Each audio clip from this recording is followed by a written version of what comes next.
Alors, est-ce qu'il vous faut 10 000 € de matos pour commencer à faire de la photo mariage, ou est-ce que vous pouvez commencer avec seulement votre réflexe d'entrée de gamme? Dans cette vidéo, je vais vous montrer le matériel de base que vous devez obligatoirement avoir pour réaliser une professionnelle prestation, voire même une prestation professionnelle.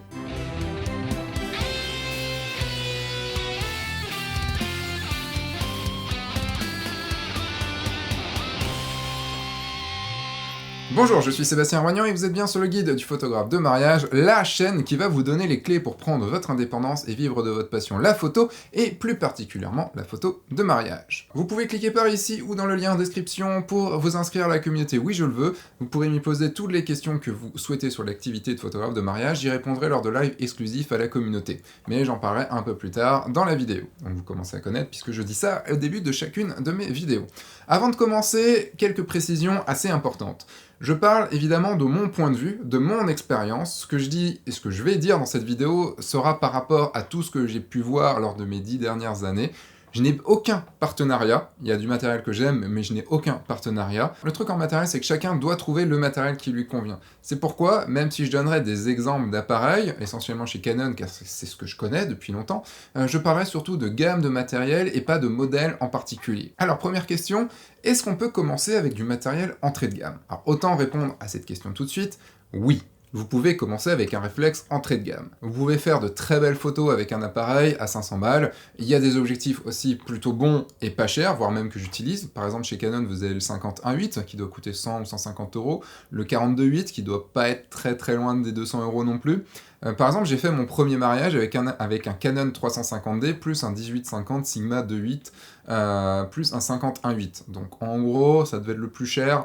L'objectif, le Sigma devait coûter 500 balles, mais sinon le 50-1.8 coûtait 150, même pas, 120. Et le Canon 350D à l'époque devait me coûter 800 balles ou un truc comme ça. Et j'ai réussi à faire mon mariage. J'ai eu aussi beaucoup de mal à le faire pour des conditions un petit peu compliquées, surtout en soirée. Mais il est possible de faire un mariage avec un APS-C, même un APS-C entrée de gamme. Mais le truc, c'est que je ne vous le conseille pas du tout. Pourquoi je ne vous le conseille pas? C'est que vous allez très vite limiter. En basse lumière, par exemple, l'appareil entrée de gamme ne fera pas de miracle. Les ISO, n'en parlons même pas. Vous allez forcément louper des photos. Mais cela pourra être compensé en faisant, par exemple, un type de photo plus posé, ou avec une énorme maîtrise technique. Mais pour avoir une énorme maîtrise technique, il faut avoir beaucoup d'expérience. Si vous n'êtes pas un expert en technique, vous allez avoir beaucoup de mal et vous louperez la majorité de vos photos en conditions difficiles. Cela peut aussi faire baisser votre crédibilité, par rapport aux mariés, mais aussi par rapport à vous. Même moi, avec le matériel que j'ai, ça m'arrive d'être sur des mariages avec des invités qui ont du matériel plus récent, plus cher que le mien. Comme j'ai aucun problème de crédibilité par rapport à ça, mais si vous avez peu de confiance en vous, ça peut être un obstacle qui est difficile à passer et donc il faut prendre en compte. Deuxième question, est-ce qu'il faut avoir plein de matériel pour commencer? Est-ce qu'il faut avoir plusieurs appareils? Est-ce qu'il faut avoir plein d'objectifs? Est-ce qu'il faut avoir toutes les focales possibles? Est-ce qu'il faut avoir 4 flashs en broncolor? Évidemment non, ce n'est pas du tout utile d'avoir autant de matériel. Vous pouvez très bien faire un mariage avec un seul objectif, un 18-50-2.8 comme j'avais avant le Sigma, mais il date d'il y a très longtemps. Là avec ça j'avais un grand angle puisque j'avais un 18 et j'avais un objectif portrait, le 50. Alors évidemment c'était sur APS-C, donc ça faisait à peu près plutôt l'équivalent d'un 24 80, 35, d'un 30-80, quelque chose comme ça, mais ça suffisait largement. Vous pouvez également faire par exemple tout un mariage avec le célèbre 24-70-2.8. Il est parfait, mais il est évidemment bien plus cher. Il faut juste avoir le matériel nécessaire en cas de problème, mais ça je reviendrai dessus un peu plus tard dans la vidéo. Est-ce qu'il faut avoir des flashs? Bon, dans l'absolu, non.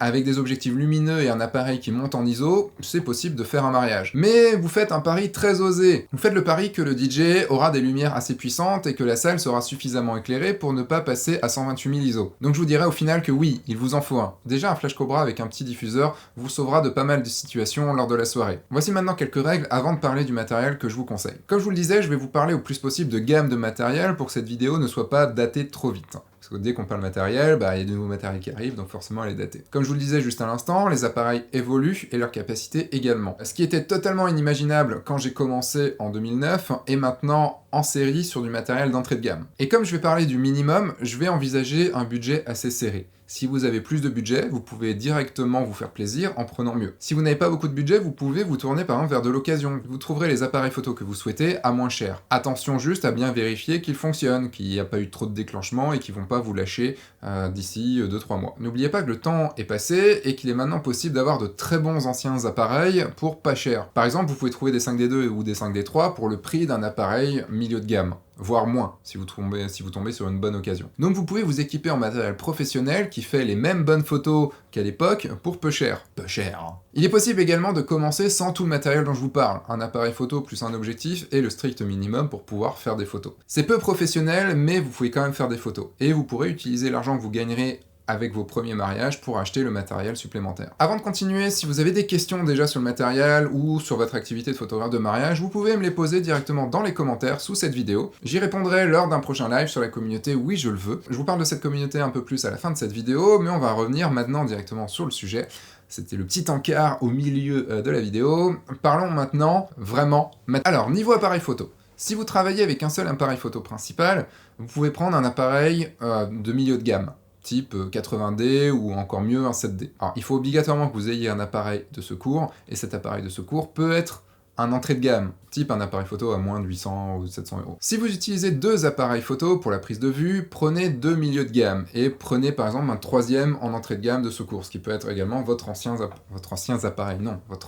appareil. C'est mieux d'avoir deux fois le même appareil pour pouvoir garder une unité de rendu et vous faciliter la tâche en post-production. Ou au moins deux appareils de la même marque. Par exemple, j'ai un 5D4 et un 5D3 et un 5D2. Globalement, je peux utiliser les mêmes presets, ça marche à peu près pareil. Et un gros plus sur votre appareil photo, c'est qu'il est le double slot. Le double slot, c'est le fait de pouvoir mettre deux cartes mémoire. Ça veut dire que vous pouvez enregistrer ce que vous faites sur deux cartes mémoire en même temps. C'est un très très gros plus professionnel. Comme ça, vous baissez énormément le risque de perdre vos photos s'il y a une carte mémoire qui merde. Côté objectif, si vous n'avez qu'un seul appareil photo principal, un objectif zoom type 18-50 ou 24-70, c'est le mieux qu'il puisse y avoir. L'idée est qu'il ouvre au moins à 2.8, sinon vous allez vraiment en chier en termes de basse lumière. S'il ouvre à f4, en soirée ça va juste être impossible. Si vous avez deux appareils, moi je vous conseille surtout, et c'est ce que j'utilise depuis très très très longtemps, deux focales fixes, que ce soit le 24 et le 50 ou que ce soit le 35 et le 85. Mais toujours au moins en 2.8. Et ce qui est bien en focale fixe, c'est que vous pouvez descendre à f1.4 très facilement. En plus, les focales fixes à 2.8 sont généralement moins chères que celles qui sont plus ouvertes, et même si à 2.8 ça peut être un peu compliqué à certains moments, ça sera déjà très très bien. Et niveau longue focale, type 70-200 ou 135, ce n'est pas du tout obligatoire. En fait, avoir ce type d'optique vous rassurera, car vous pourrez shooter de loin, mais rappelez-vous, la timidité en photo, ça ne paye pas, ça ne fait pas des bonnes photos. Niveau flash, même si la lumière n'est pas folle, un entrée de gamme à moins de 100 balles suffira. Par exemple, un Yongnuo, j'arrive jamais à le dire, c'est un Yongnuo. Bon, vous connaissez sûrement cette marque, c'est une marque entrée de gamme qui fonctionne très bien. Vous mettez sur votre flash un petit diffuseur cylindrique et ça vous permettra d'avoir une photo qui sera plutôt correcte en termes de lumière. Évidemment, c'est pas le mieux possible, mais c'est déjà pas mal. Maintenant, je vais parler du harnais. Si vous n'utilisez qu'un seul appareil photo, c'est pas forcément obligatoire, votre sangle pourra suffire. Bon, c'est vrai que les sangles de base, au bout d'une journée, ça fait quand même un peu mal au cou. Par contre, un harnais est obligatoire pour pouvoir résister toute la journée avec deux appareils. Sinon, avec des sangles normales, des sangles de cou, vous n'allez juste pas y arriver, au bout de la journée, vous aurez mal au dos, ça va juste être insupportable. Ça vous coûtera un peu moins de 100 balles pour un harnais basique en tissu, mais si vous voulez un en cuir, comptez plutôt 200. Vous pouvez les trouver chez Grizzly Tanné, je vous mets le lien en commentaire dans la description, et j'ai fait une vidéo avec lui qui montre les harnais qu'il fait. Et c'est des très beaux harnais en cuir qui coûtent pas très très cher en plus. Niveau petits accessoires, c'est petit, mais c'est indispensable. Je vais parler en premier des cartes mémoire. Oui, si vous allez sur un mariage sans carte mémoire, vous pourrez pas ramener de photos, ça va pas forcément être très cool. Niveau carte mémoire, j'ai une règle, c'est de ne jamais aller au rabais de ce côté-là. Je prends toujours de la marque. Pourquoi ? Parce que si ma carte mémoire merde, tout ce que j'ai fait, ça ne sert à rien. Souvent, une carte mémoire un peu plus grosse coûtera moins cher que deux plus petites. Par contre, je privilégie pas forcément les cartes très grosses, dans le sens où, si une carte merde, je perdrais un petit peu moins de photos. Privilégiez une carte assez rapide pour ne pas être surpris de ne plus pouvoir prendre de photos lors d'un moment rapide, lorsque vous faites une rafale par exemple, le temps qu'il enregistre sur la carte mémoire. Vous pouvez avoir un tampon qui sera surchargé, et donc vous pourrez plus prendre de photos, et c'est un peu chiant, genre par exemple à la sortie de l'église. Et en plus, ce qui est cool, c'est que les cartes SD, ce qui équipe la plupart de nos appareils photo maintenant, c'est pas très cher. Pour ma part, je prends toujours du SanDisk, j'ai pris aussi du Sony, et j'ai jamais eu de problème avec. En plus, les SanDisk sont garantis à vie, donc j'ai jamais eu de problème avec. Après, ça peut arriver, hein, donc faites quand même attention. Au niveau du sac, le sac que vous utilisez habituellement fera l'affaire. Vous n'en avez pas forcément beaucoup besoin le jour J, puisque vos appareils photo sont au bout de votre harnais, donc vous les avez sur le dos, donc pas forcément très utile. Je vais arriver maintenant du côté ordinateur, du côté informatique. Il faut pas l'oublier, parce que ça fait une grosse partie de votre travail, hein, c'est là que vous post-traitez vos photos.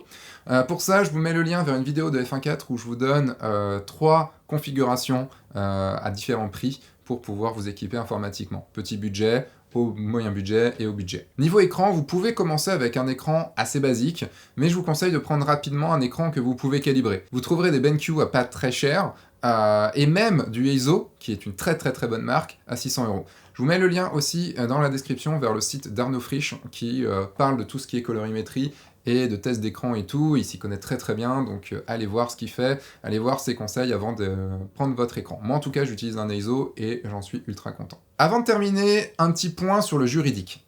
C'est pas du matériel, mais il est quand même bon de le rappeler. Si vous rencontrez un problème lors de votre prestation, ça peut être de votre faute. Par exemple, que votre appareil photo tombe en panne. Si vous n'avez pas fait l'entretien de votre appareil photo depuis pas trop longtemps, et si vous avez par exemple un appareil photo d'il y a 15 ans avec plein de déclenchements dessus et cassé de partout, si vous n'avez pas de boîtier ou d'objectif de secours, ça va être de votre faute. Donc les mariés pourront se retourner contre vous, donc faites vraiment attention à tout cela pour éviter des ennuis. Si vous avez un problème d'appareil photo alors qu'il sort de révision et que vous vous en occupez bien, alors il faut des preuves pour ça, hein, la facture de révision et tout ça, il sera possible de dire que vous avez tout fait pour qu'il n'y ait pas de problème, mais des problèmes ça peut arriver. Un autre exemple, c'est si votre voiture tombe en panne sur le trajet du mariage. J'ai que comme mon ancienne voiture, elle avait 250 000 km au compteur, qu'elle avait du mal à démarrer le matin et qu'elle n'avait pas vu un garage depuis quelques années, pas quelques années parce qu'il y avait quand même le contrôle technique, là vous n'aurez vos yeux pour pleurer, ce sera entièrement de votre faute. Il faut faire attention au matériel que vous utilisez. En tant que pro, vous avez des responsabilités et l'entretien de votre matériel est une responsabilité. En tant que pro, il vous faudra également une assurance responsabilité civile pro, la RC Pro comme on l'appelle. C'est pas obligatoire, mais non. Faites avec, obligatoirement prenez-en une. Les risques sont beaucoup trop importants. Trop important même en faisant la liaison. Imaginez que par exemple vous reculez pour prendre une photo et vous bousculez quelqu'un sans faire exprès, cette personne tombe et se casse une jambe. Votre RC perso ne marchera pas puisque vous étiez sur une prestation, vous étiez en train de travailler. Sans RC Pro, vous devrez payer de votre poche. Ou par exemple, vous reculez, vous faites un geste malencontreux et vous cassez, je sais pas, un vase ultra cher. C'est pour votre poche et vous pouvez donc dire adieu à votre activité si vous n'avez pas assez d'argent de côté. En fait, la RC Pro, c'est vraiment le minimum à avoir côté assurance. Et là, tout ce que je viens de vous dire, c'est le minimum à qu'il vous faut pour commencer la photo de mariage. Évidemment, vous pouvez faire avec, plus, non, avec encore moins, mais pour moi, c'est le minimum à avoir pour paraître crédible professionnellement parlant, et que vous soyez également serein lors de votre prestation, et que vous minimisiez au maximum les risques pendant votre prestation, que quelque chose se passe mal. Voilà tout ce que j'avais à vous dire. Si vous avez des questions, que vous voulez réagir, il y a les commentaires pour ça. Vous pouvez donc poser votre question dans les commentaires. J'y répondrai lors d'un live exclusif sur la communauté Oui je le veux. Communauté que vous pouvez adhérer à cette communauté si ce n'est pas déjà fait en cliquant par ici, là je vais y arriver, juste là, ou en lien dans la description. C'est quoi la communauté Oui je le veux? C'est une communauté de photographes de mariage que j'ai créée en créant le guide du photographe de mariage. Vous pourrez retrouver tous les lives qui sont déjà passés en replay et vous pourrez regarder les futurs lives qui arriveront. Et vous aurez également accès à un groupe Facebook privé dans lequel se retrouvent tous les photographes de la communauté pour pouvoir discuter, échanger, parler de leurs problèmes, juste sympathiser déjà, discuter de l'activité, poser des questions, avoir des conseils, demander des conseils, proposer des conseils et tout ça. C'est un groupe bienveillant dans lequel je vous conseille vraiment d'être parce que ça va vraiment vous aider. Moi je vous dis à dans quelques jours pour une nouvelle vidéo sur le guide du photographe de mariage ou un nouveau podcast sur le guide du photographe de mariage également, mais là sur Apple Podcasts, Google Podcasts, Spotify, Deezer et tous les tous les autres. Et sinon, maintenant, j'ai plus qu'à vous dire au revoir, donc à dans quelques jours. Entre-temps, sortez, faites des photos, amusez-vous et surtout, signez des mariages. Au revoir.